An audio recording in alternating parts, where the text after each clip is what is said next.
And I want to use that setup to introduce Chief Harold Hatcher, who's somebody I've known for some time now and have the utmost respect for. And the chief has agreed to be once again our guest speaker. But after the chief speaks, we're going to hear from Dr. Greene. He's going to go into the class lesson plan. And it begins in the beginning, before the invasion of the white Europeans, and well, depending on whose calendar you're using, the 1500s, 1400s, 1600s. But Chief Hatcher will talk about growing up in South Carolina, which I think brings it to a more current understanding of how history affects our present and how understanding the history helps us plan for a better future. And Chief Hatcher was born in 1949, which makes him a year younger than I am. But Chief Hatcher went to Vietnam, and Chief Hatcher cut quite a swath over there. He was airborne, and he got 21 medals. The Bronze Star of Valor, the Vietnamese Cross of Gallantry, and the Purple Heart, because he was shot 3 times, and stayed in the Army and served until 1988, and then came back to Horry. He was born, I'm sorry, in Horry County, which is the home of the Waccamaws, between the Waccamaw River and the Petey River, that goes back centuries. And so Chief Hatcher and some of his relatives were people that weren't displaced in the 1830, 1838 during the Trail of Tears, when they moved so many of the native people in the South across the Mississippi River.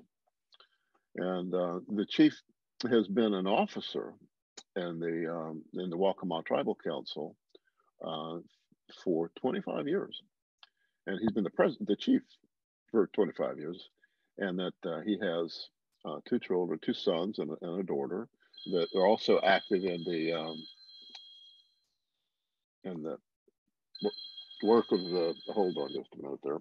Turn my phone on. A daughter that's active involved in the tribal council, and his wife Susan is also involved in the tribal council, and that the chief has been elected for his 4th term to head the South Carolina Indian Affairs Commission, which is an organization that the Native people created after years of being ignored by the state government. And one of the interesting things, if you Google the term South Carolina Indian Affairs Commission, you'll find that the first one was created by the Lord Proprietors in 1700 something to be able to deal with the Indians, and it fell apart not long after it started because they weren't very honest with dealing with the Native people. But the chief is involved. It was called the Council of Chiefs before it was the Indian Affairs Commission. And it's a nonprofit C3 that's been a partner with the Progressive Network for years now. And it includes, I believe it's 8 state tribes, 8 state recognized tribes, and the federally recognized CATAWBA tribe. And the chief has chaired the National Coalition for Indian Equality, with over 400 Native groups and tribes from across the country. In 1994, he briefed President Bill Clinton on the plight of federally recognized Native Americans. And so we're really lucky to have the chief, and he was involved in the purchase and acquisition of their first tribal land, 20 acres of land that they bought. And that's where their tribal headquarters are, outside of, it's in rural Horry County, outside between Aner and Conway. And so I want to bring on the chief, and if his wife Susan is there with us, she may have some things to add. And I do want to say that long introduction, Daniel should have had more mention of Becky Robbins, who's been with us since before the network started. She worked with us at Grow, and we wouldn't be but a shadow of ourselves without Becky's leadership and steady hand at the helm. Chief Hatcher, you out there? Unmute yourself and talk to us, my friend.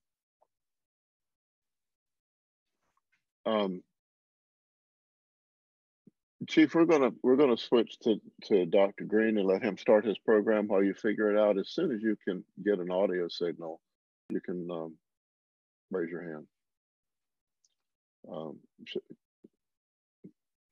Dr. Greene. All right, thanks.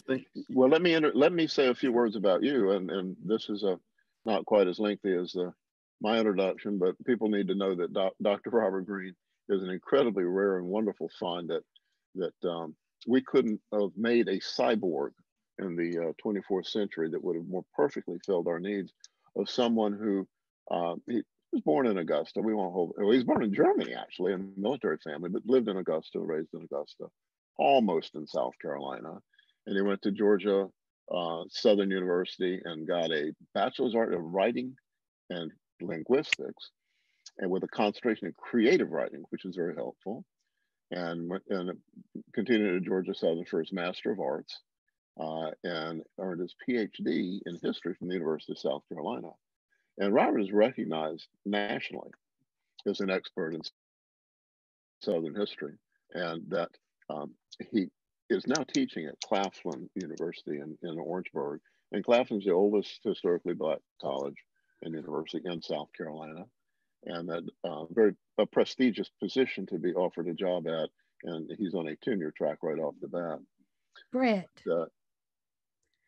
can you unmute Buster? Because he can't. We can't do it from here. Can Buster use your machine? I told him to come in here and use it, because we're in different rooms, because we're in the same room using our computers. It makes weird noises. It makes feedback. Right. I told him to come here. We would like to hear Buster if you can get him in there. Hold on, let me, because he'd have to come use mine because I got mine charging up. Okay. For some reason he can't get his to unmute. Well, mute yourself, and what I'm going to do is we're going to let Dr. Greene start the class, and when you can get situated and you've got a signal, we'll bring you back in. Okay. Dr. Greene has a prolific writing career in his short life here.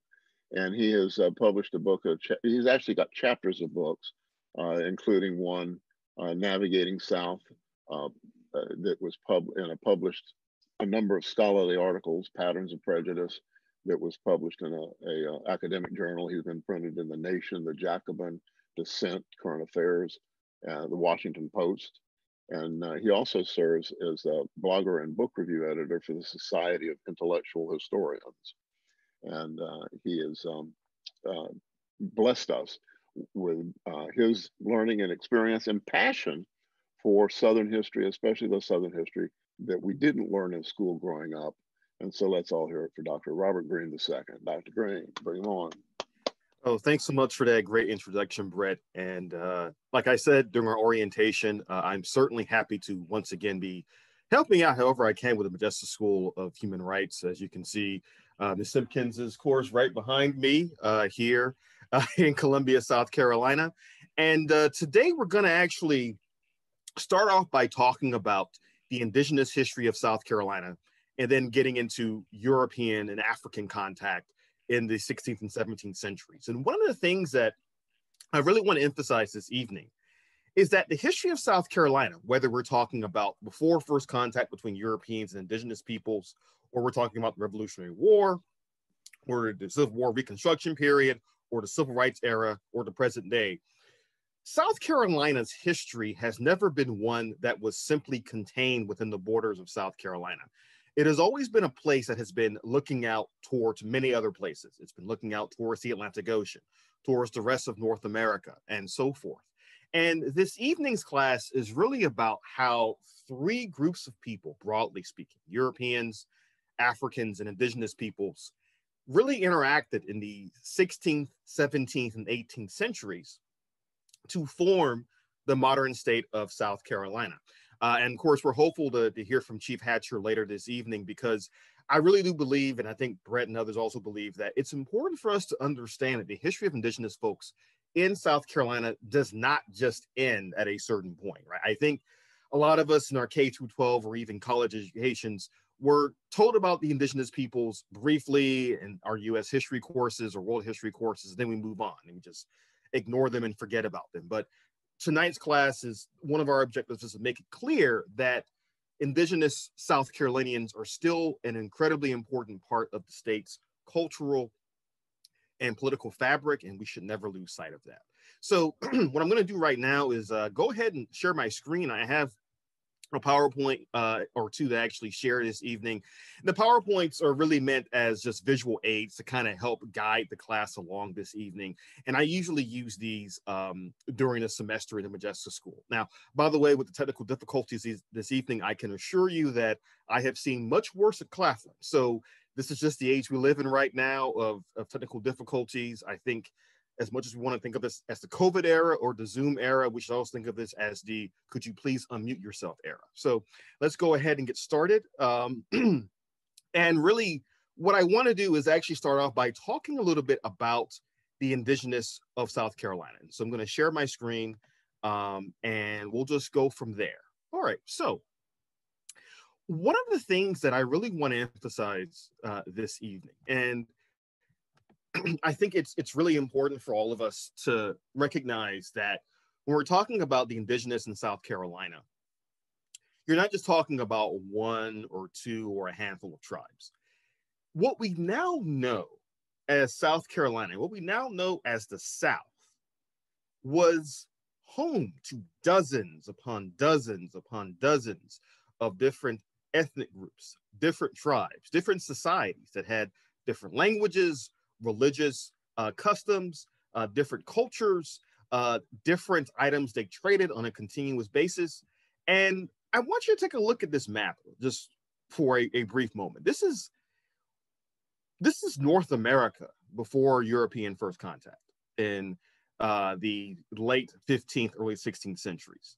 The Americas as a whole were a place of rich cultural and religious contact between hundreds of different groups of people. And as you can see in the Southeast, you have folks like the CATAWBA, the Cherokee, the Creek, the Tuscarora, and so forth in that area. But keep in mind that, as I said before, these groups of societies weren't just isolated.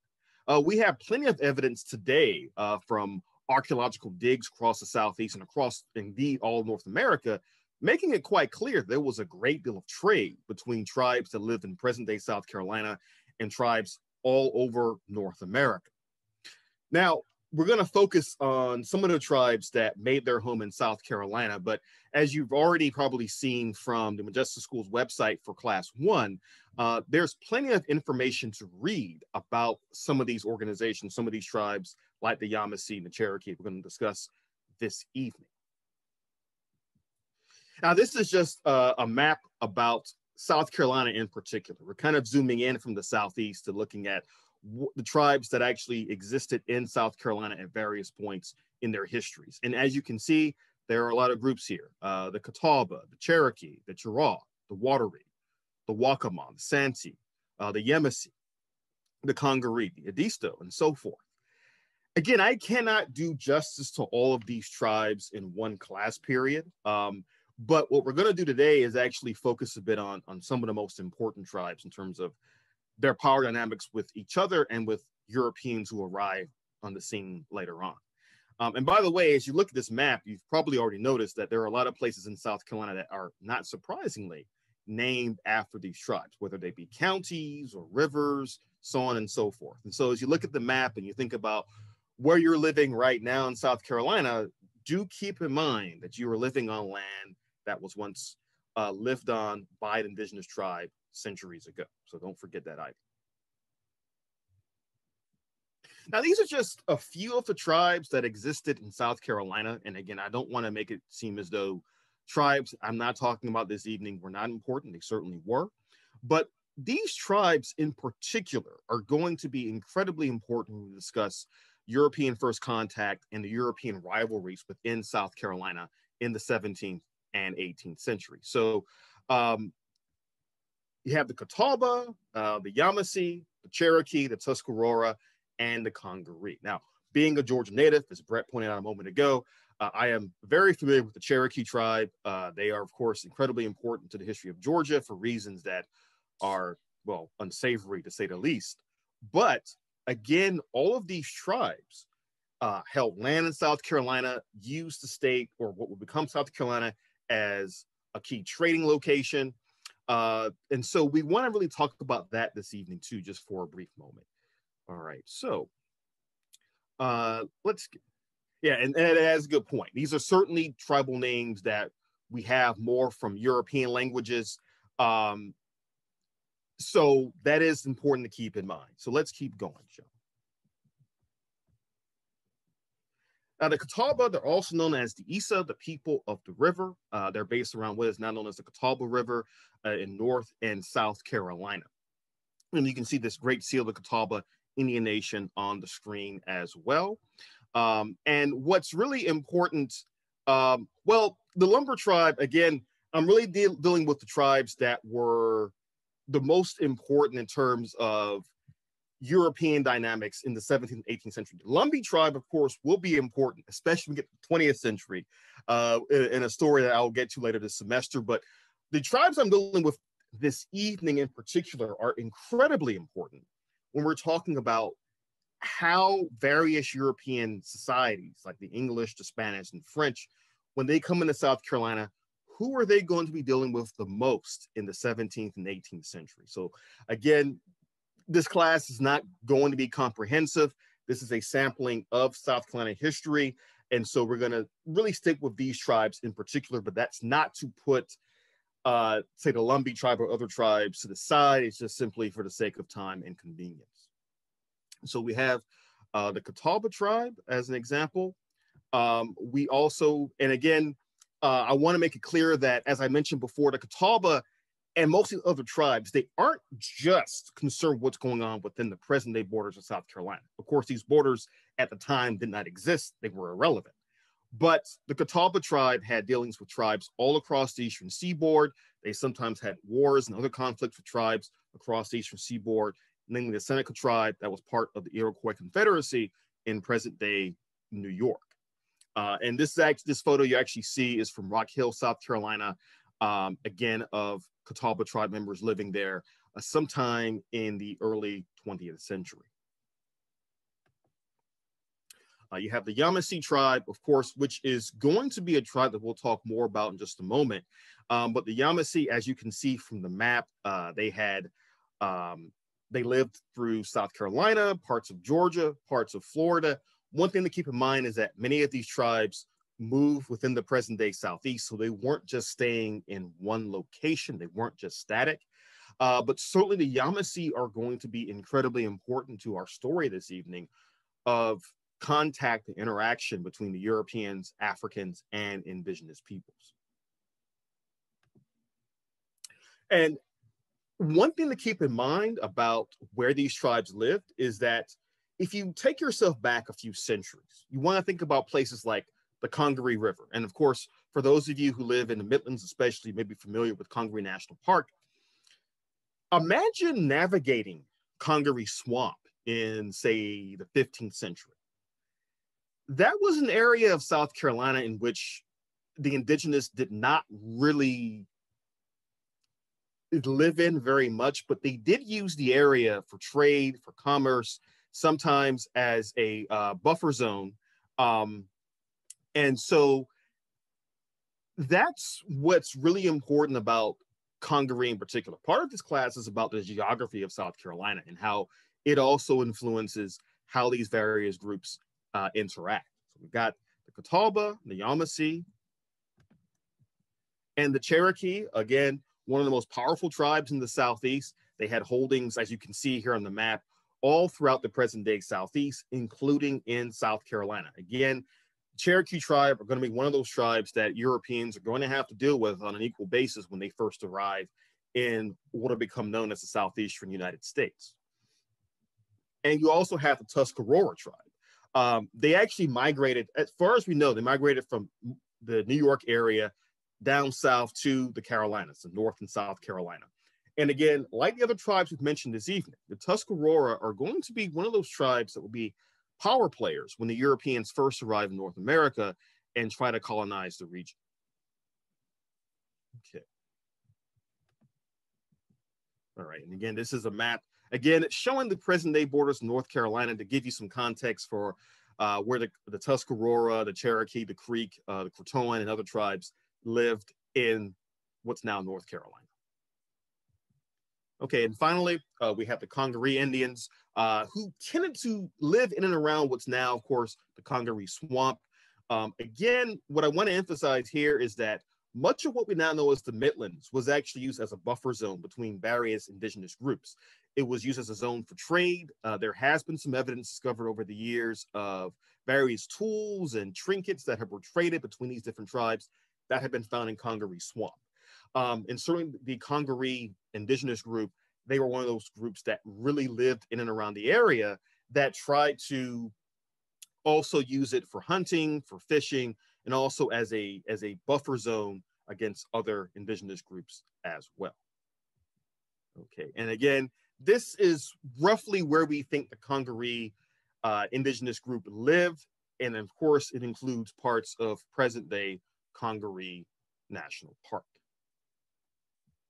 All right, so before I get into European arrival, I want to pause here for a moment. And Brett, did you want to bring in Chief Hatcher now? Well, Robert, if you think that this is the time, Chief, can you unmute yourself and share some experience of growing up native in South Carolina? Well, can you hear me now? We can, sir. And well, your name's Susan. Your name's Susan now, but we hear you, Chief. If I had her picture to put up, I'd do that too. But she looks a considerably bit better than I do. Brett had asked me to discuss or to lay out some of the things that I endured when I was a child, growing up here in the southern part of South Carolina, or eastern part of South Carolina. I know a lot of folks out there are not old enough to remember the black and white water fountains and all that sort of stuff. I grew up in that neighborhood, that time. Up until 1944, I believe it was, in the area where my people lived, it's a place called the Demery Settlement right outside of Aner, along the Waccamaw River and the PD River. And there was a group there that were the remnants of the Waccamaw of ancient times. I know this because the last Waccamaw village ever depicted that we know of in South Carolina was depicted by a fellow named Herbert in 1725. The Demery Settlement, which is widely known in newspapers, etc., as an Indian Indian village, is on the same or almost the same place where the last Waccamaw village was. People just didn't evaporate when they as the years went by. Right after the Revolutionary War, the great state of South Carolina started giving land grants out to a lot of different people, probably his friend or his wife's brother or whatever. At any rate, there were people living on that land when he gave it away. These people had lived there for decades and centuries, and they didn't understand why they didn't own the land. But as the white people looked at it, they had to own land. They had to have a title and deed to it. But Native people didn't have titles and deeds. We didn't know what it was. There was no courthouses here to register it, et cetera, et cetera. At any rate, that little Demery settlement grew. My great ex, I don't know how many exes, grandfather, a fellow named John Demery, bought 300 acres of land, and it grew up from there. And all the Indian people from the area began living in and around there. They had a separate school. It was called the Demery School. I think the real name for it was the Rehoboth School. And it was all the Indian people that went to that school. It was not well maintained by Horry County. They had a black school and a white school within a mile of the Rehoboth School. And most of them were maintained pretty well, but the Rehoboth School was not. At any rate, that was before my time going to school. And I started school in Myrtle Beach. I was 6 years old, I guess, when I hit the first grade. In the first grade, we went to white schools. I didn't go to the Demery School. And there was white schools and there were black schools. There were no Indian schools in Myrtle Beach. So people don't generally discriminate against a person by what he has on his birth certificate. They look at you individually, and if you're a little bit too dark for their liking, they don't like you. If you're a little bit too light for... Every time there might be a power outage. Thursday is supposed to be one of those days. Everyone mute, please. Okay, something's happening here and I don't know what. Keep going, Chief. Anyway, we lived in black neighborhoods, but we went to white schools. We lived in black neighborhoods because the white people didn't want us there. So when we were home, they didn't want us in their neighborhoods. When we were home, the black people didn't quite accept us either. They looked at us as somewhere between white and black, and so did the white people. Anyway, we went to the white schools, and those days, the black schools had water fountains, and the white schools had water fountains, but they were in different schools. So I went to the white school. There was only a water fountain in the school, and if I took a drink out of that water fountain, I had a problem. Most of the white kids would be angry about it. I'd get off the bus, and there would be people calling me names and trying to beat me up, etc. So instead of fighting everybody to get a water out of the water cooler, I would go outside and drink out of the garden hose. I never thought really that much about it. It was, as I look back on it now, I realize that not a single teacher stood up and told people to quit that. It was as if they didn't want me to be there either. And certainly the white kids, well, you know, some of them did. I didn't have a problem with some, but there were quite a few that just flat didn't like me being there. So anyway, I was leaving school. I learned how to cut school, and the Myrtle Beach Sun-News did a profile on me about 5-6 years ago, and told me some things I didn't know about me. I guess they got a hold to the truancy records and all that when I was in the first grade, and I only went to school 29 days in the first grade. That's because I didn't like fighting. I thought that I was just the wrong guy to be there or something. But I learned to be hard-headed, and I couldn't get away from it. I mean, these kids intended to teach me a lesson how not to be dark-skinned or something. But I learned to deal with it. And then I learned how to smack back when somebody smacked me. And we left Myrtle Beach and we moved to Conway, and I really didn't have a lot of trouble there because it was smaller classes. But at any rate, I knew how to smack somebody if I needed to. And when I went into high school, is the year that they integrated high schools. They brought the black kids in. And I remember those kids getting off that bus and people calling them all these names and stuff. And I never did forget. I never will. I know some of the people that was on that bus now, and I try to maintain communications with them because I really regret what they had to deal with, even though I had to deal with it too. It just doesn't make sense for people to hate other people like that. But at the end of we had a demerit system when I was in the 9th grade. And if you got, I think it was 10 demerits, you got expelled for 3 days. At the end of the first 6 weeks, I got expelled twice, and was told, and was standing in we didn't have any money for food in those days. But we sat in the yard or stayed in the yard during lunch hour. And I remember a guy asking me, and forgive me, but this is what he said, and I don't like to make it sound like it's fluffy. He said, "Didn't you say that you and 3 more niggers cropped all to go to the back of this year?" And when he did, I smacked him right in the mouth. And I was gone. I mean, that was the end of it. I was expelled 3 times in the first 6 weeks. I quit school. I quit school in the 9th grade, and I joined the Army when I was 18, and I stayed there for 20-something years. And now I got a phone call coming in. I'm sorry. We'll do it that way. But even into the time that we got recognized, I was the same man the day before we got recognized as I was the day after. But before we were recognized, before any Indians in South Carolina were recognized, and we were the first tribe in South Carolina to get recognized, which, think about that, recognition. Now, why the hell does anybody in this country have to be recognized? Think about it. I'm the same man. I'm a United States citizen, just like everyone else is. I cannot practice the religion of my choice like everyone else can. And as Brad had said earlier, I've served in Vietnam. I've been shot 3 times. I've got 2 Medals of Valor and a Purple Heart, and still can't practice the religion of my choice, which is also one of the guaranteed freedoms in the Bill of Rights. And I have learned, and I am angry about it. I don't know what to do about it, that none of these politicians give a damn. The governor don't care. We have a graveyard there, and it's as if Indians just don't count, like the law doesn't apply to us. And I know the black people went through this too, and they still are going through it. I'm not taking anything away.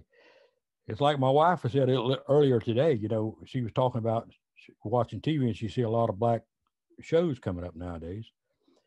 And she said, but I thought about it and how long the black folks watch all the white shows on there, and nobody seem to think about it.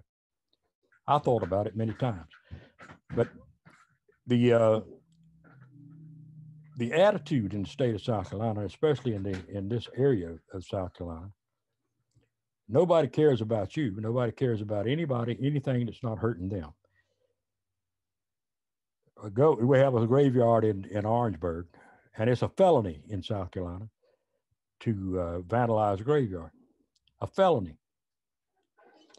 Well, one guy buys this property, goes in there and bulldozes the graveyard. The graveyard was there since 1861.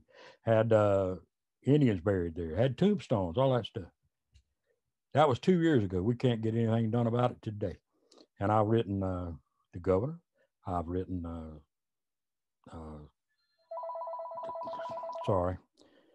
I've written the attorney general. They just don't care.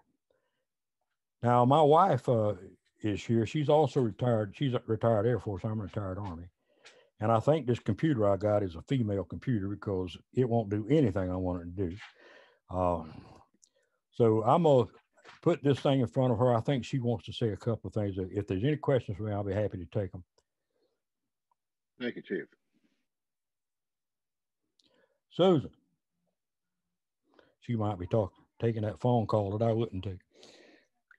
Brett, you know, I wanted to say to you that I do appreciate everything you do. And I know you're stuck out there like but yeah, speak real briefly about the relationship between the Indian Affairs Commission count and the South Carolina Minority Affairs Commission. There's a relationship with the state agency to the Native Americans. Is that productive or a pain?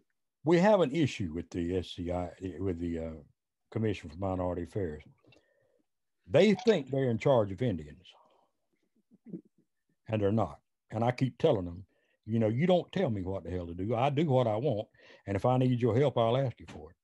But they do. They tend to think that we need their permission to do anything, and I don't think we do. They wanted me to get the SCIAC recognized by them, and that to me might be an issue because I don't want them thinking they're in charge of that too.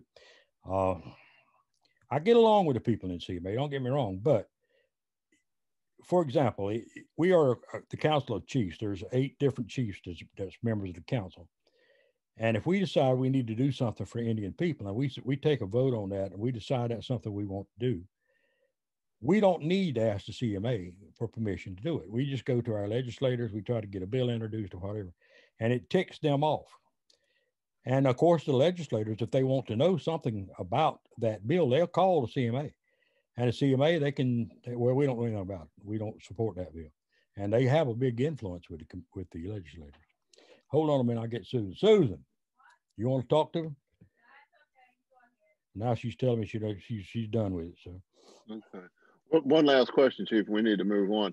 Are you talking with anybody locally or nationally about the positive impact of the first Native American being confirmed for the Department of Interior, which is in charge of the Bureau of Land Management and many things that affect the Native people?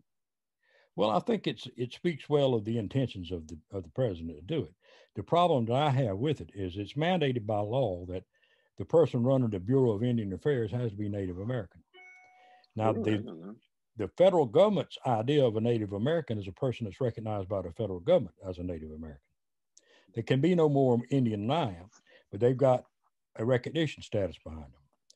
Now, the problem with that is that all the federal tribes, they eat off the same pie. There's a certain amount of money available for managing all these people. Every time they recognize another tribe, that pie is divided a little bit further, and they don't want to do it. So they oppose all non-federal Indians to become recognized. It's a double-edged sword to have her there, but perhaps, you know, and a lot of Indians too, Brett, that they've never seen a colored water fountain. They're young. They don't really know what that sting, that bad taste that gets in people's mouths when they see that and deal with that. And I hope they never have to, but the point is it puts a mark in your brain that is very, very hard to get over. And you take on something as if this is something that we really need to change. And it's hard not to try to change it. And I know what you're dealing with out there, because you're like a sore thumb. When I speak, everybody wants to slap me too. Yeah, so it goes. Well, Chief, I appreciate it, and we're going your way, and so we will work with you, and you be in touch with us, and you find us some young people that we can help train up to navigate these tricky waters of politics in South Carolina. And you and Susan are certainly welcome to stay tuned, but I'm going to say a couple of words and give it back to Dr. Greene. The couple of words are that Becky was going to mention that John Trudell is a Santee Siouan Indian with roots in the Santee Indian culture in South Carolina, and that Chief Hatcher has some relationships with Santees. But it's this kind of very small world when you start parsing who's involved in doing things. And Dr. Greene, you want to pick up your lesson plan and move on? Sure thing. And again, thanks so much, Chief Hatcher, for those really important words here, because I think it really emphasizes how much what we're talking about this evening still matters in the present day. Now, I'm going to try to finish things up by about 8:15, because I do want to leave some time for Q&A from 8:15 to 8:30. So I may have to speed through a few things. Remember that a lot of what I'm talking about this evening, we also have readings for those on the Modjeska School website. But I'll do what I can to be as thorough as possible in the time I have allotted. So let's go ahead and pick up where I left off here. So what I want to do now is transition a little bit from talking about the indigenous peoples who lived in what is now South Carolina to talking about interaction between them, Europeans and Africans, starting in the 16th century. Now, traditionally, of course, we talk about Europeans coming to what is now South Carolina. We tend to start in 1660 with the English, but it is important to note that the Spanish actually were the first Europeans to arrive in South Carolina. They actually tried to form a colony that was called San Miguel de Guadalupe, that was formed in 1526. It did not last for very long, however. Ironically, and I think this is ironic because of how the history of South Carolina turns out, ironically, because it was destroyed due to a slave revolt. The Spanish brought with them enslaved Africans. They were some of the first enslaved Africans brought to North America, and those enslaved Africans quickly rose up in rebellion and destroyed the colony. And the Spanish, after that, did not try to really colonize the area again for some time. But as you can see, there was already plenty of interest in using the area for slavery and enslavement, and not just of Africans, but of indigenous peoples as well, as we'll see in just a moment. Now, the thing about South Carolina is that you really can't talk about South Carolina without talking about Barbados. Barbados in the 17th century was one of England's most profitable and most important colonies. As Americans, we tend to think about Jamestown Colony. You think about Massachusetts Bay Colony with Plymouth Rock and so on and so forth. But by the 1660s, Barbados is certainly proving to be one of the most important possessions for the English in the Atlantic world. And Barbados, by the 1660s, it's home to many prosperous plantation owners. And for many of them, they're looking west towards North America and saying, you know, it'd be nice to have a little bit of breathing room to get off of this colony or get off this island of Barbados and to have a larger possession, a larger holding in North America. And this leads to Barbadians being the folks who are really instrumental and influential in pushing for the formation of Carolina colony that will be formed by 1663. So one thing to keep in mind with South Carolina, I've already discussed the European presence there for about a couple of slides, and already between the Spanish, San Miguel de Guadalupe, and the Barbadians coming in the 1660s, what you're seeing is that already the enslavement of African peoples is integral to the formation of any colony in what will become known as South Carolina. Again, this history is incredibly important, and it helps set the stage for the state that we know today. And again, this is a map showing some of how the English were thinking about Carolina colony. Of course, when it's first formed, their earliest possession or earliest colonial settlement is Charlestown. And their idea is that they want the colony to be big enough to serve as not just as a slaveholding site, but also as a buffer between Virginia to their north, which of course is possessed by the English, and the Spanish colony of Florida to their south. This is going to be really important because when you have more and more European conflicts in North America, one of those hotspots is going to be the American Southeast, the conflicts between the English and the Spanish and the indigenous peoples for control of Virginia, the Carolinas, and Florida. Okay, so now the thing about Carolina colony, and again, this relates back to the Barbadians first coming in the 1660s to form the colony. South Carolina was the only colony in English North America that was formed for the explicit and express purpose of slavery. All the other colonies, they have their own various backstories of why they were formed and how they were formed, but South Carolina was formed for one reason and one reason only: to profit off of the labor, sweat, blood, and tears of human beings held in bondage. In the 17th and 18th centuries, the English are going to engage in not one, but two slave trades. Of course, the trade of enslaved Africans from West Africa to the Caribbean to the Americas, but also enslaving some of the members of the various indigenous tribes I mentioned earlier this evening, especially the YAMASEE, the CATAWBA to an extent, and others.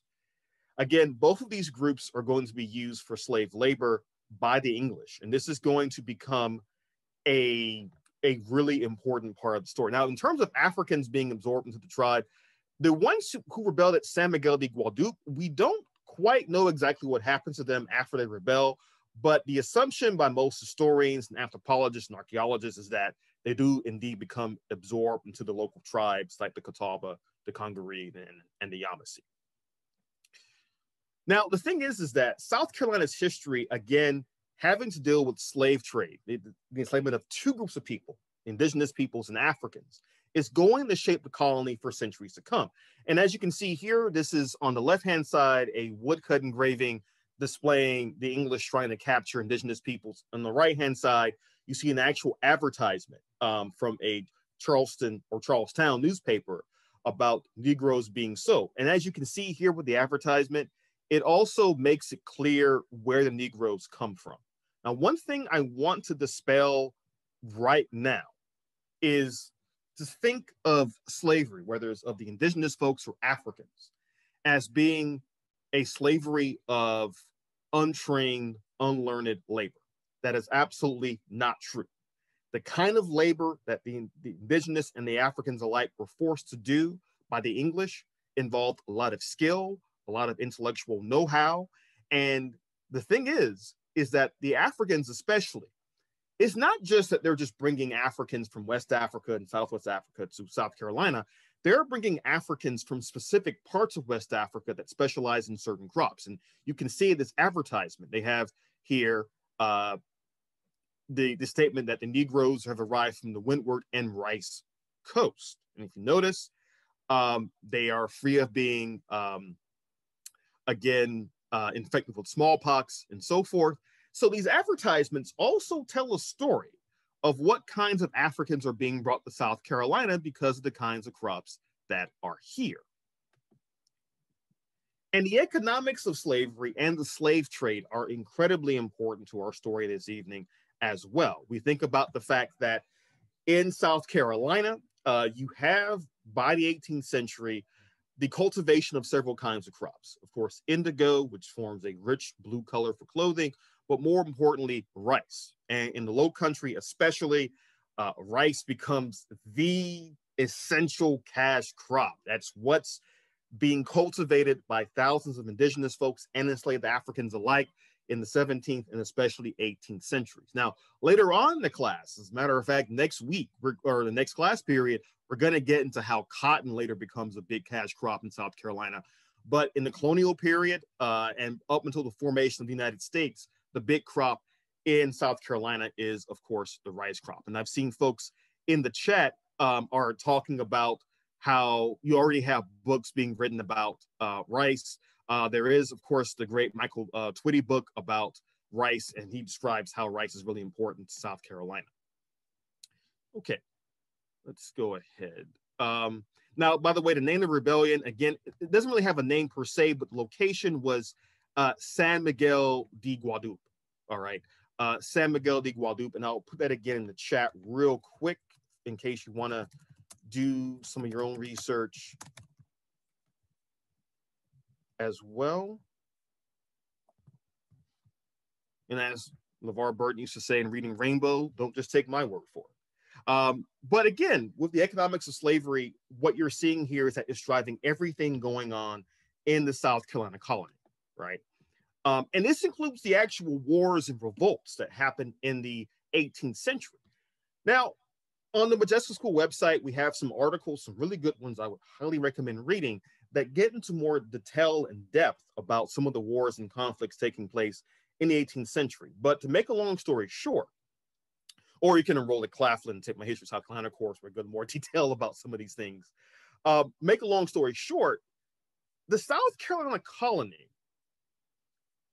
is never really secure during its first 70 to 80 years of existence. There is always the threat that if the indigenous groups in the Carolinas and Georgia unite, they could potentially destroy Charlestown and the rest of Carolina colony. And they come incredibly close to doing so during the YAMASEE War of 1715 to 1717, a war that is sparked partly because of an imbalance in the trade between the English on the one hand and the YAMASEE tribe on the other, a war that is partially sparked by the English being more aggressive and trying to capture YAMASEE tribes, men and women, selling them into slavery. This conflict comes to a head in 1715 when the YAMASEE unite several other indigenous tribes who were also tired of how the English exploited their trade networks in the Southeast, and leads to war between the two groups. The YAMASEE War is one of those events that isn't really discussed much in South Carolina history, but it should be discussed more because it nearly destroys the colony of South Carolina. If you want to look at an era of colonial Carolina's history where it comes close to being wiped out, this is that time period. The YAMASEE tribe and its forces get very close to Charlestown by 1716. They get very close to the point where the English believe Charlestown is going to be destroyed, but the Charlestown colonists are able to hold off the YAMASEE, partly by pushing the Cherokee and other tribes to switch sides and to help the English in exchange for more favorable trade rights after the YAMASEE War. Now, the war itself kills over 400 colonists and also many indigenous tribesmen and women. It leads to the virtual destruction of the YAMASEE tribe. After the war, many of them are sold into slavery, not just in the Southeast, but they're also sold into slavery in the Caribbean as well. So again, we're talking about the slave trade in the South at this time period. It's not just enslaved Africans, it's also enslaved indigenous men and women as well. But of course, when we're talking about resistance to English colonization, we aren't just talking about the YAMASEE or these various indigenous tribes. We are also talking about Africans who resist. And as I think many of you have already heard, the enslaved Africans resisted in a number of different ways. There was, of course, small-scale resistance like the breaking of tools, working a little bit slower than usual. finding ways to hold on to cultural traditions from West Africa and so forth. Don't let anyone tell you that enslaved Africans in North America never resisted or never rebelled. That could not be further from the truth. All across the Americas in the 17th, 18th, 19th century, there are dozens of slave revolts happening all across the Western Hemisphere. Some of them succeed, like the Haitian Revolution. Many others, unfortunately, do not.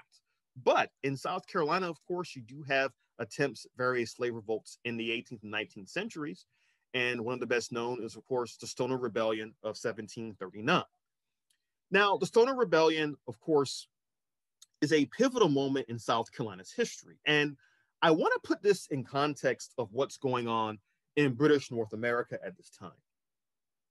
By 1739, you've already had attempts at slave revolts or rumored slave revolts in places like New York in the 1710s, concerns about slave revolts across the other English colonies in the 1720s and 30s. And what adds fuel to the fire, so to speak, is that by 1739, the European rivalry between the Spanish in Florida and the English in South Carolina has pushed the Spanish to send word out that if you are enslaved African and you escape from English-held South Carolina and you make it to Florida and you agree to serve in the Spanish military to fight against the English, we will give you your freedom. Now, by 1739, the English, in fact, have taken the extraordinary step of forming the colony of Georgia, which was purportedly made to serve as a place that was free from slavery, but in fact was actually created to serve as a buffer zone between English South Carolina and Spanish Florida. Now, the Stoner Rebellion, of course, occurs in the low country of South Carolina. And many historians now believe that one of the reasons the rebellion takes off is that many of the enslaved in the Stoner area of South Carolina, the Stoner River rather, were actually from the Congo Kingdom in West Africa. Now, why is that important? Well, many of the folks captured from the Congo Kingdom were actually trained warriors. They understood military tactics. They understood what it would take to get a slave revolt off the ground. And many of them were in or around the Stoner River. And they try to pool their resources. And again, during the Stoner Rebellion, what we understand is that their main goal was to try to make it south towards Florida. They killed several English enslavers around the Stoner River. They start to make their trip south towards Florida, and the governor of the colony is able to catch up to them at the last moment. Now, some historians actually argue that there is a pivotal turning point during the rebellion where the royal governor of South Carolina was nearly captured by the enslaved, but they weren't able to get to him in time before reinforcements came to help him and to help put down the rebellion. Now, the Stoner Rebellion is really important, not just because it's an example of the enslaved resisting slavery. It's also important because it leads to a series of Negro laws passed by the colonial legislature in South Carolina in 1740 that will, for all intents and purposes, stay on the books until 1865. These are laws that include things such as not allowing the enslaved to congregate beyond a handful of people, not allowing them to learn how to read or write, and so forth. They're doing everything they can in the aftermath of Stono to make sure that another rebellion like that can never occur. Okay, so I'm going to go ahead and get to my other presentation really quickly because we've been talking a lot about what's going on in South Carolina in terms of slavery and the indigenous peoples. Now we're going to fast forward a little bit to talking about what's going on in the state during the Revolutionary War and just afterwards too. And so we've already had the YAMASEE War, the Stoner Rebellion. We've had attempts at other rebellions. But what's becoming quite clear by the 1750s and 1760s is that South Carolina as a colony, and Charlestown, especially in the Low Country, have become really part of the crown jewels of British North America. Of course, Barbados and the Atlantic Ocean is incredibly important to England's continued commercial ventures across the Atlantic world. But Charlestown by 1760 is becoming one of the most important cities in the Atlantic world. If you lived in Charlestown and you were happy to be a slave owner, I'm going to make that very clear, you're not just thinking about what's going on in South Carolina colony. You're also looking out towards the Atlantic and thinking about what's going on in London, in Paris, in West Africa, in Mexico, in Brazil, in the Caribbean. Charlestown is very much an international city, and South Carolina is very much a place that is thinking beyond its own borders. Because again, the institution of slavery is bringing in a ton of commerce, a ton of money to the plantation elite.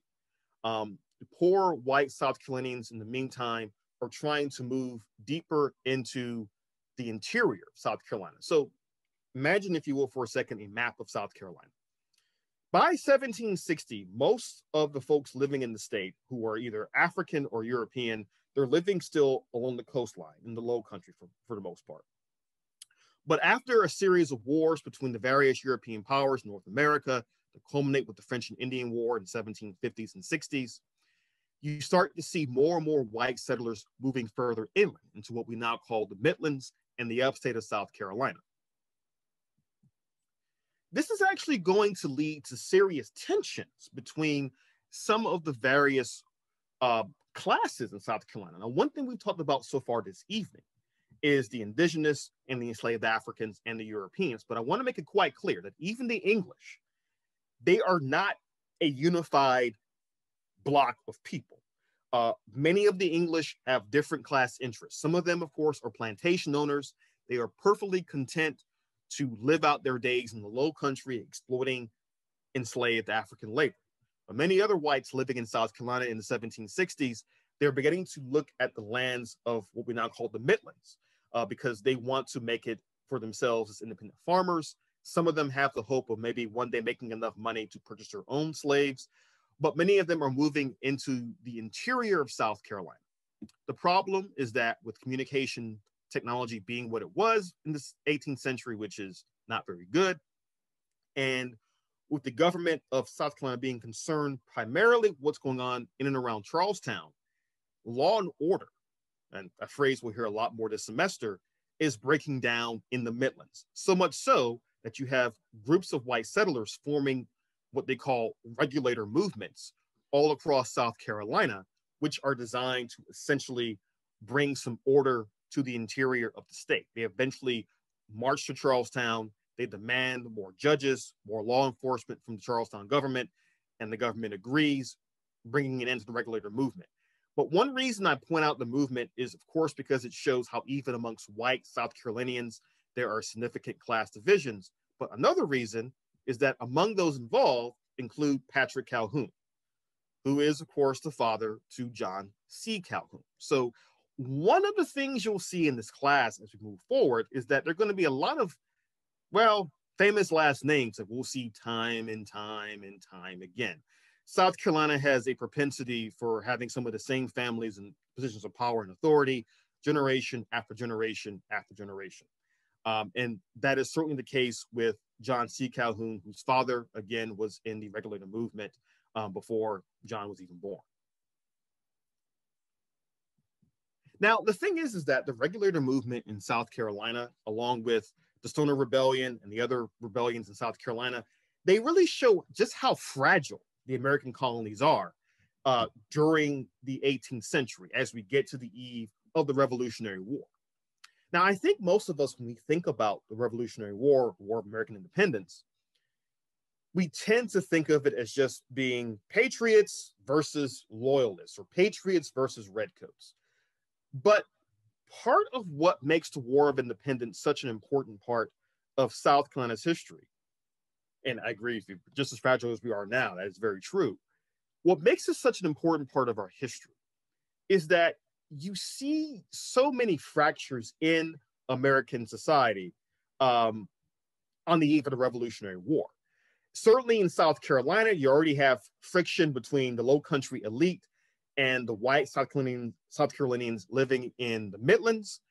And of course, in South Carolina, there is, amongst all of the white settlers, a constant fear of slave revolt.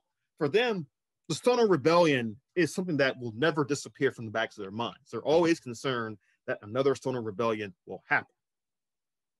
And this is actually going to inform many of the actions of South Carolinians during the War of Independence from 1775 onward, where during the War of American Independence, thousands upon thousands of enslaved Africans are going to actually escape to freedom. There were well over 100,000 enslaved Africans, at least, actually normally much larger than that, who escaped to freedom all across North American colonies during the year 1775, 1783. In fact, it'll be the largest mass movement of enslaved Africans in North America, leaving their plantations and fleeing to freedom until the American Civil War, 80 years later. But what's also important to note is that during the war, the British especially tried to use the enslavement of folks in South Carolina and across the South as a weapon. Some of you may have heard of Lord Dunmore's proclamation. I'll put that in the chat as well. When the War of Independence begins in 1775, or really kicks off in 1775, by November of that year, Lord Dunmore, who was the royal governor of Virginia, issues a proclamation saying that if you're an enslaved African and you flee to British lines and agree to help us in the war against the Americans, then we'll grant you your freedom. And one thing about American history in this time period that's really worth talking about for a moment is that enslaved Africans had a propensity for hearing news about many events going on around them, especially if their plantation owners did not inform them of that news. And certainly the plantation elite in Low Country and elsewhere in the South are not telling the enslaved that, hey, this British dude's giving you your freedom if you just run to him. They're not telling them that. But the enslaved Africans have the grapevine system that we all know and love today. They hear about these things, and many of them flee to British lines during the war. In fact, more Africans fight for the British during the War of Independence than fight for the American side. About 25,000 Africans served in the British Army during the war, whereas 5,000 Africans served for the Patriots during the same conflict. Of course, George Washington is forced to allow Blacks to serve in the Army because after Valley Forge, they're running low on men, running low on numbers, and need all the help they can get. Now, in a normal history of South Carolina class, I will talk much more about the Revolutionary War in South Carolina. But again, for the sake of time, I'll just say this. You don't want to think of the War of Independence in South Carolina as just people in red coats versus people in blue coats. Instead, in South Carolina, it is very much a civil war where you have roving bands of patriots versus roving bands of British loyalists fighting in places like Congaree Swamp, in the Low Country. At one point, Charleston falls to the British by 1780. It is a place where warfare is constant. In fact, more battles were fought in the Revolutionary War in South Carolina than anywhere else in the Eastern Seaboard during the Revolutionary War, even including places like Massachusetts or Virginia that we more often associate with the Revolutionary War. South Carolina becomes the essential battleground by the end of the war. And in fact, British defeats in South Carolina in 1780 and 81 pushed Lord Cornwallis to eventually take his army up to Yorktown in Virginia, where the British Army finally surrenders in 1781. So hooray, we now have a free and independent 13 colonies. And of course, for many folks, that's when the fun actually begins, because now you've got to form a new nation. And this is where South Carolina really comes to the fore. Now, after 1783, when the British formally evacuate from the 13 colonies, you do have a brief moment in U.S. history where the Articles of Confederation actually govern the 13 colonies, or for many, misgovern the colonies. There's no real serious federal authority. Congress is incredibly rigid in how it votes on things. And for many folks across what was formerly British North America, the Articles of Confederation are simply not working. However, and this is, again, I think something really worth pointing out, when they meet in Philadelphia in 1787 to create a new constitution, their original goal was, we're actually going to revise the Articles of Confederation. And that was in April, May of 1787. And so they have several months of closed door sessions where no one in the country knows what's being talked about at the convention. In fact, the only reason we even know about what it's actually said at the convention is because of minutes taken by James Madison and others within the convention hall itself.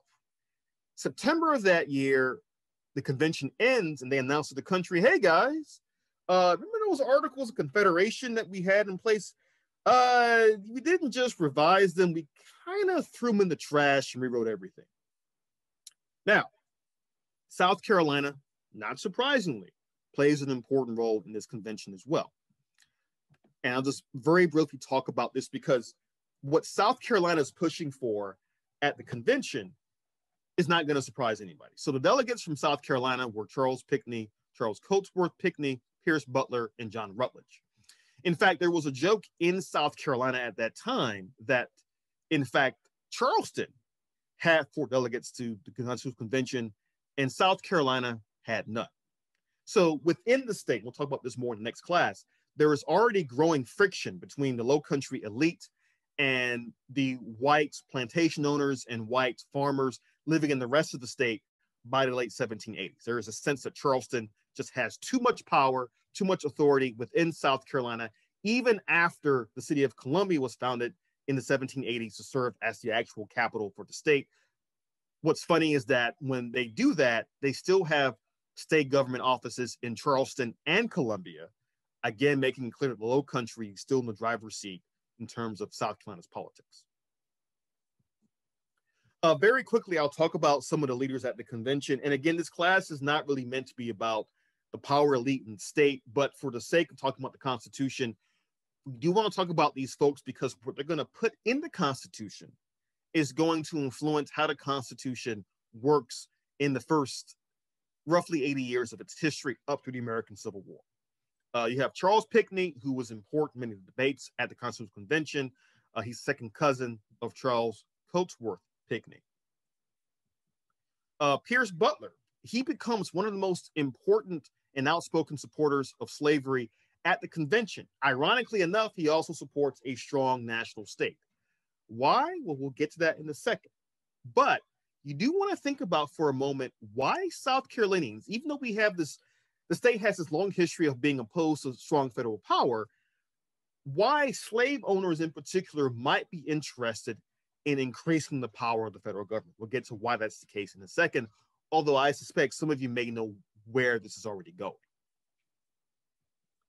You've got John Rutledge, who's another proponent for the South at the Constitutional Convention. He was the governor of the state during the war, during some of the bloodiest fighting in the state in the late 1770s.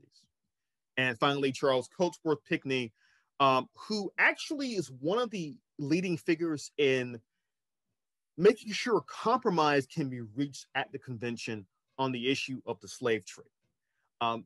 What's happening by 1787, and it's worth putting this all into context for a moment, is that by that time period, several northern states have either abolished slavery or are on their way to ending slavery entirely, mostly through gradual abolition.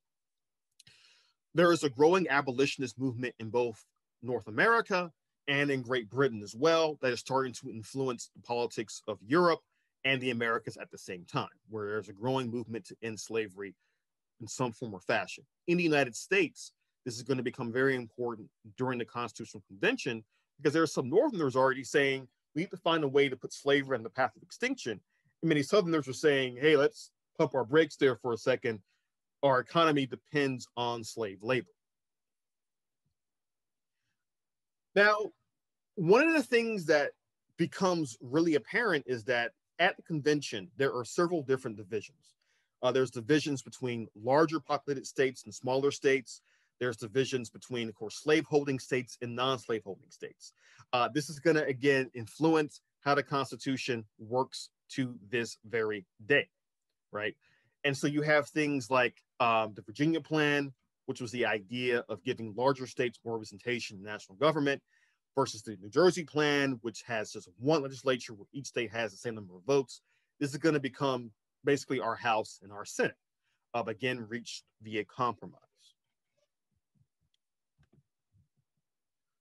But, and this is what I was talking about with having a strong federal government, Pinckney and Butler, amongst others, push aggressively for the federal government and the Constitution to have in it a fugitive slave clause. If you have time tonight or later this week, you should go online and find the Constitution of the United States.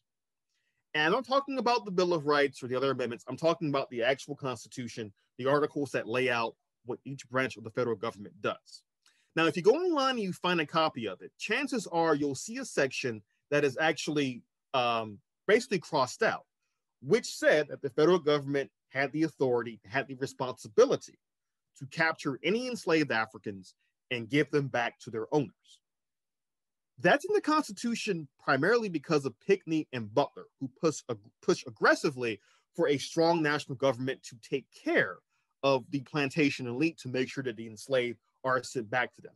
Folks like James Wilson of Pennsylvania and other Northerners are opposed to this fugitive slave clause, but it does become part of the Constitution, mainly as a sop to the American South. So from the get-go, the Constitution is deeply concerned with upholding the institution of slavery.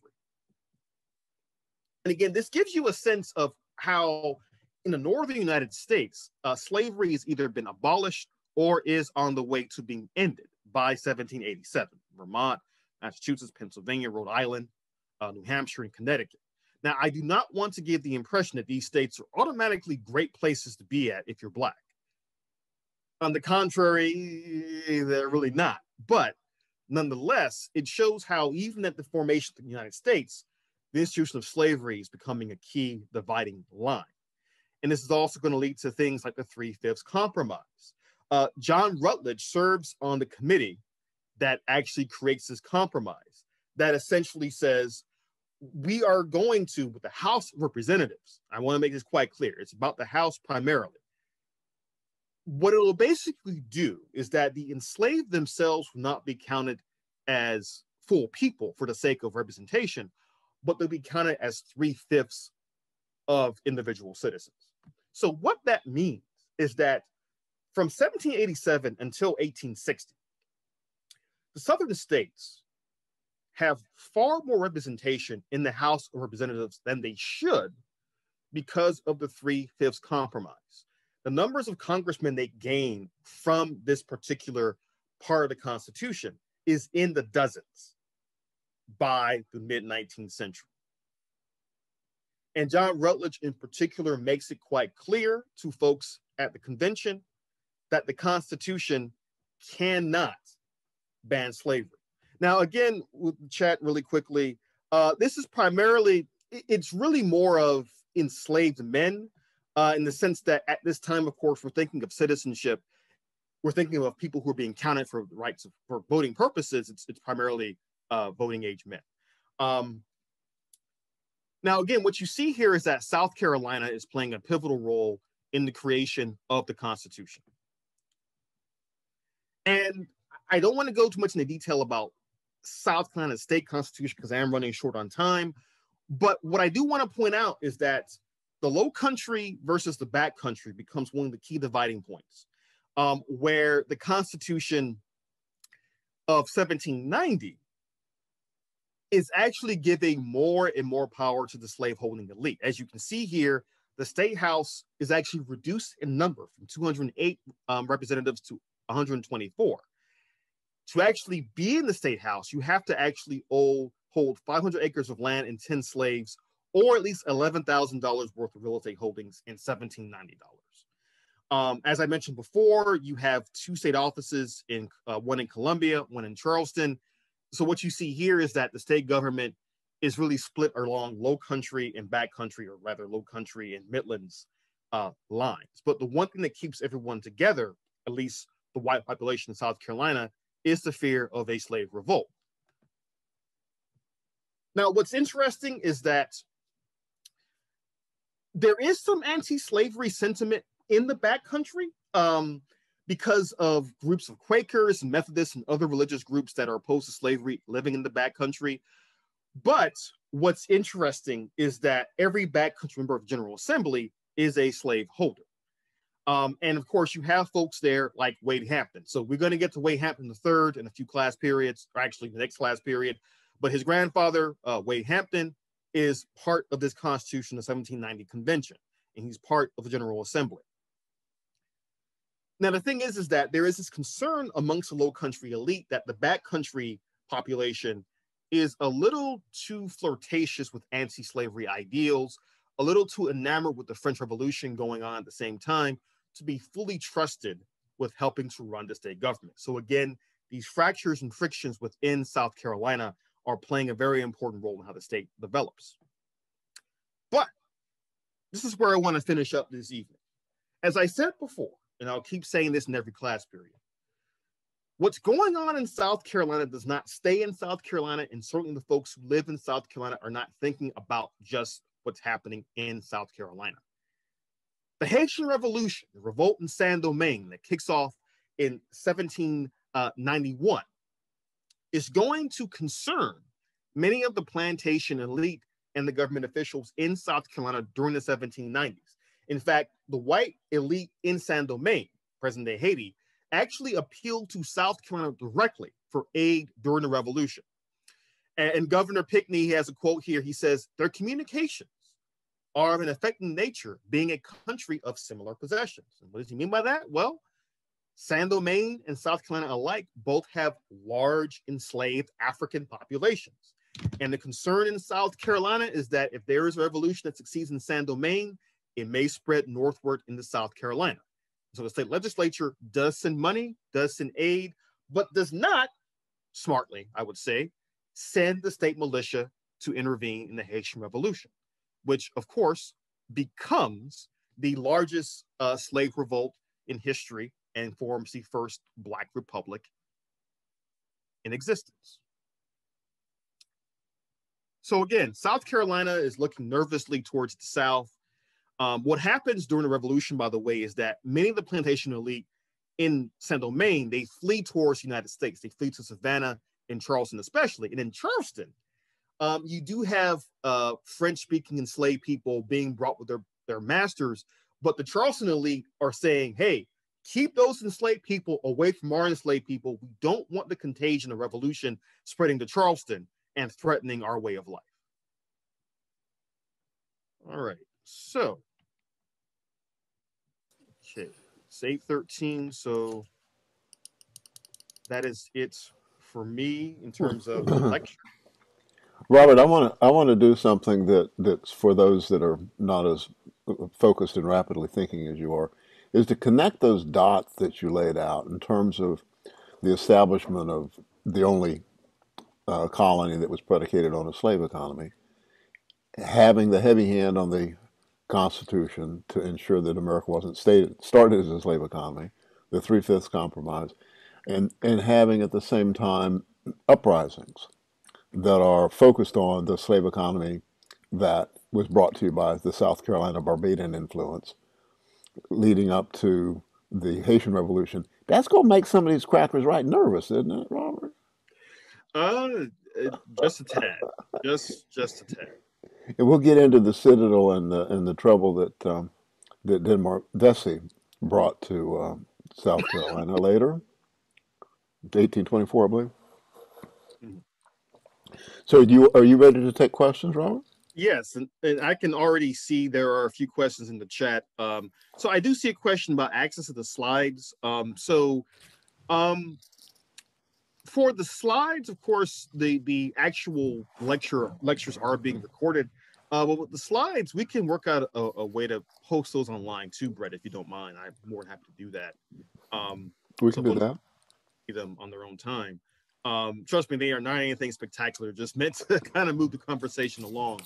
Now, did South Carolina start to practice chattel slavery? Not precisely. One thing to keep in mind about slavery in North America, or really in the Americas more broadly speaking, is to make, again, very long story short. When the Europeans first began arriving to the Americas in the 16th and 17th centuries, especially the Spanish in particular, their original goal was to enslave the indigenous peoples and use them for slave labor. That doesn't work because many of the indigenous die of smallpox and other diseases. Many others are worked to death. In fact, some of the most horrific writings about slavery can be found in the 16th century from Spaniards who were actually living in the Caribbean, watching thousands of indigenous folks in Hispaniola and elsewhere die from starvation, die from overwork, die from smallpox. And so the Europeans, at the same time, they're already conducting trade and commerce with West African kingdoms, like the Congo Kingdom, the Gold Coast, etc., in the 15th and 16th centuries, often on an equal basis. And you start seeing enslaved Africans being purchased by Europeans as part of this larger trade network. Eventually, that becomes the most lucrative part of the Atlantic trade for the Europeans and for many of these African kingdoms. And so you start seeing more and more Africans used in the Americas for slave labor in South Carolina, Barbados, Mexico, Brazil, and so forth. So South Carolina isn't the place that begins chattel slavery, but the colony is formed precisely because already becoming really profitable and really important. Okay. All right. Okay, so let's see. Any other questions? We've got a few minutes here. Okay, so I see a question from Ryan. American revolutionaries included business interests, including slaveholders, as well as some genuine radicals like Thomas Paine. Were there any true radicals in the revolution in South Carolina? Well, I would argue that there were, but the radicals in South Carolina were many of the enslaved who fled to freedom. In terms of white leaders in South Carolina, many of them were not quite as radical as Thomas Paine, especially after the war is over. Their actions proved that while they were interested in independence, they were not interested at all in these ideas of equality and freedom that were coming about in the late 18th century. And again, this is part of the reason why in the 1780s and 90s, they're talking about how in the backcountry, they're criticizing folks in the backcountry for being pro-French Revolution, because they're saying the French Revolution, these ideas of equality and freedom, Declaration of the Rights of Man and Citizen, a bridge too far for any of us in the Low Country. All right, let's see. Are we going to get into Denmark VC in future classes? Oh, don't worry, my friend. We will get into Denmark VC next class, as a matter of fact. Okay, I'm assuming that backcountry is everywhere except the Low Country. Yeah, in the 18th century, essentially, yes. What's happening in South Carolina is that most of the population in the early 18th century is based in and around Charlestown, present-day Charleston. But for them, what we call the Midlands, the upstate, all of that is just the backcountry. Now, over time, of course, as South Carolina is filled in with more and more white settlers and enslaved Africans alike, you start to see the development of the present-day ideas of the Low Country, the Midlands, the upstate, the PD, etc. You mentioned that information traveled amongst the enslaved, the Haitian successes, and why do we not see more affinity to Haiti from African Americans today? Okay, so, a couple of things there. So with the Haitian success and Haitian Revolution, certainly that was known among the enslaved in many parts of the United States by 1804. Now, in terms of affinity to Haiti from African Americans, it's funny you should mention that, because in the 19th century, especially early 20th century, African Americans often held many celebrations in honor of the Haitian Revolution.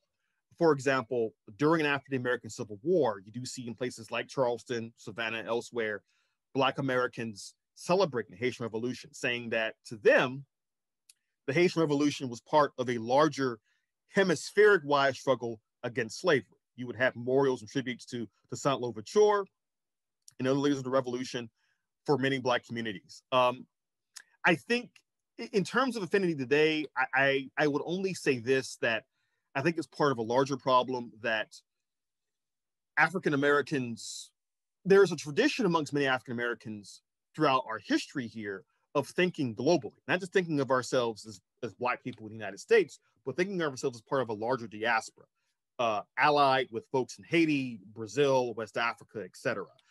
I think the affinity that you're talking about here is something that could be enhanced and built upon if movements today continue to really emphasize that global diasporic outlook.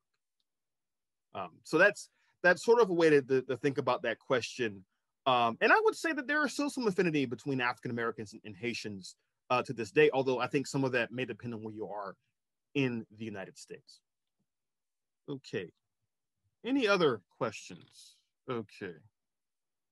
Okay, so I'm seeing a few others.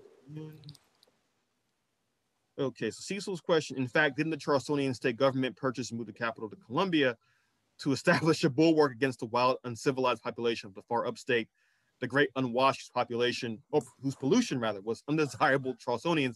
That is a big part of it. Certainly, they were trying to kind of give a sop to the upstate. They were saying, okay, in the 1780s, they're like saying, okay, more of the population is moving to the Midlands and the upstate. Let's give them something by putting the capital smack dab in the middle of South Carolina. Now, will there be an actual power there initially?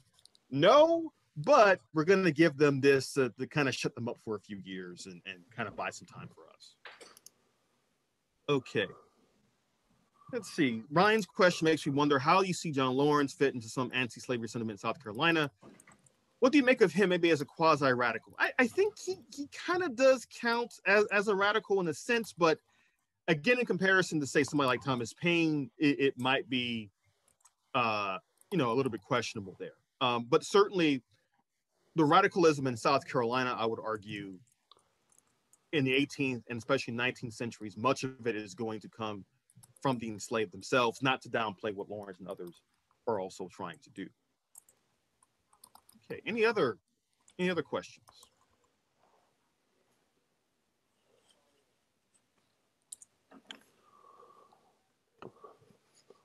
Robert, if there are no other questions, or while you're searching chat to find one, I want to tell people that the next week class does pick up in 1800, but it picks up also Denmark Vesey, and a tremendous impact there, and all the really intricate relationships leading right up till just in 16, when Senator Pinckney was slain in the church that was built after Denmark Vesey was slain. And then the next class is going to also feature the Reconstruction, the Radical Reconstruction Congress, legislation of the Constitution of 1868, the only constitution that was written by a majority black body in America. And that we also have the benefit of a professor who's retired from the law school, who wrote a book. The title is Knocking on Freedom's Door, The Founding African American Fathers. And Louis Burke will be our guest, and he analogizes the black people, all men, the black men that ran the House of Representatives in 1868 in South Carolina as the African American founding fathers. And some of the rights that they lifted up in that original Constitution will explain that. You got more questions, Robert? I do actually see a couple in the chat. So I see Deborah's question, what links, if any, were created with enslaved peoples and movements in Cuba? So it's important to note that you do see attempts at slave revolts in Cuba, some like big ones in the early 19th century, especially in 1812, that are taking place right as the Spanish Empire is facing its own series of revolutions across the Atlantic world. And I will say that later on in the early 20th century, after the Spanish-American War, you do see attempts of links between African Americans in the South and Afro-Cubans, who were trying to build links during the Jim Crow era as Cuba falls under American rule and starts to also implement Jim Crow-like policies and laws. So you do see some links between those enslaved peoples in the 18th and 19th centuries, and certainly between African Americans and Afro-Cubans in the 20th. And of course, we could spend all night talking about those links in the 20th century as well. Will we cover the 1877 Compromise next class? Most assuredly, we will. The next class, as Brett mentioned, is covering the antebellum period, the Civil War, and Reconstruction. 3 eras in South Carolina history that are incredibly important to how the state acts and functions today. And again, we'll cover all of that within 2 hours. But we will certainly cover the Compromise because, again, as I think many of you already know, the Compromise and the Reconstruction era, more broadly speaking, have a great influence on the U.S. government and U.S. politics even now. Okay. Any questions? So, Brett, what was that book that you mentioned a moment ago? The book that I mentioned. Yes, there's a question. What is the book that Brett mentioned? Well, it's too bad somebody wasn't listening. We'll play the recording someday and find out. I don't know. Brett, I think you mentioned the Louis Burke book. Oh yeah. Right, it's called Knocking on Freedom's Door. I happen to have a copy here. At the store, African American founding African American founding fathers and lawyers in Reconstruction, South Carolina. I'll put it in the chat too. Yeah. By the gentleman that's going to be with us next class.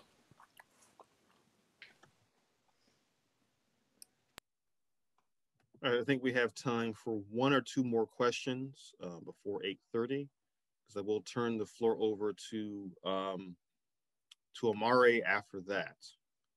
Any final closing questions? Okay, what are your thoughts about the recent push for land acknowledgement pursuant to Native Americans?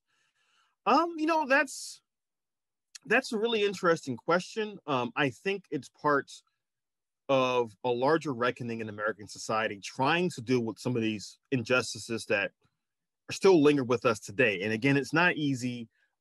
It's only a small part of addressing these larger issues. As Chief Hatcher pointed out earlier in classes is this evening, Indigenous peoples in the United States still face a lot of discrimination, a lot of problems in terms of how they are treated by American society. I think one of the issues here is that they are forgotten by most of American society. And so it's especially important with this land acknowledgement issue, that this is partly a way for us to recognize that the Indigenous are still here with us, whether or not we want to acknowledge that or whether or not we want to ignore that actual fact. Okay. Well, Robert, if that concludes the questions, what we can do is tell people that there's an opportunity. We're going to try this to see if it works. We're going to play another song by a native performer, Buffy St. Marie, for a few minutes for a bathroom break or whatever it is you need a break for. And let those of you that don't want to try and talk, we're going to have an open mic so we can chat some. That if you're frustrated that you didn't get to say anything, we're going to turn the music on and everybody can leave except those that want to have more time to be able to be convivial or ask questions. So Chris, are you hopefully ready to make Buffy St. Marie sing for us? And thank everybody for coming. Monday coming, we'll be back here, same time, same place, and with fewer bells and whistles that will go wrong. It helped to fill in some of the gaps and the wide gaps of my knowledge deficit. And I really, you know, I might add, I just put in the thing that it's good to see Wilma, even though well, I don't see her. I don't see her. I see her name. It's been a long time, and my elder Marjorie. I always have to acknowledge her. And thank you, Brett, for all that you do, the resident radical. And it hasn't been hard to stand up taller than the people that have been on their knees in this state for the last few hundred years. So, but white men, especially, I speak hesitantly for. And Becky, you know, you have so many people that really don't want to be free; they just want to be more comfortably enslaved. You're right, Doctor. Yeah. So, at any rate, I'm glad to be here. I plan to be here for the rest of this, and if I'm still breathing, I'm going to be here next year. Oh, good. And I'm actually, Brett, if you could send me your mailing address, I want to send you a copy of some books that I just published. Okay, yeah, it shall be done. Okay. And Dr. Gallman referred to Wilma Guerin, and I don't know if she's still there. We can talk about her and see if she says something. But Brett, I also Miko has her hand raised. Oh, I'm sorry, Miko. Go for it. That's okay. Can you guys hear me? Mm-hmm. I got off me. All right. Well, one, I am blown away. I am originally a Jersey girl, born and raised. I live here in Marion County now, and every day I'm blown away by what's going on here in Marion County. In my county, it's 70% African American, but yet we don't legislate. We don't make our own laws, right? The people who are mayors A lot of people who are in positions of power don't look like us. And there's some crazy stuff going on the ground, but I won't go there. So what I wanted to do was to take this class so I can learn more about South Carolina history. You know, and in day one, I'm blown away. I'm blown away. Like a lot of the things that was already talked about, I still see today. And then even how we started off the class, talking about the indigenous people. Just this week, my husband and I was driving down to the beach, and he pointed out the reservation. I'm not sure if that's the right word to use. I apologize if it's not.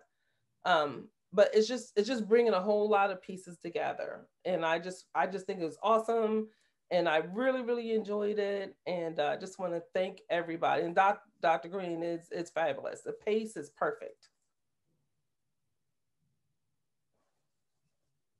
All right, thanks for that, Miko.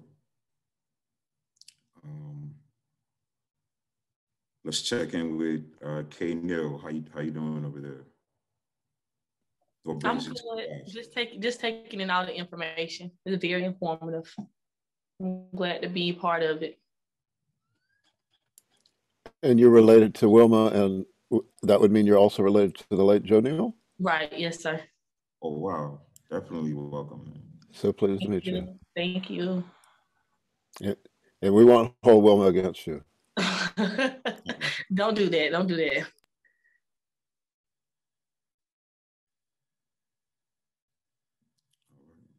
I will pass it to Ms. Loretta. Are you present? Can you hear us? Just check in with any reflections or let us know how you doing. Yes.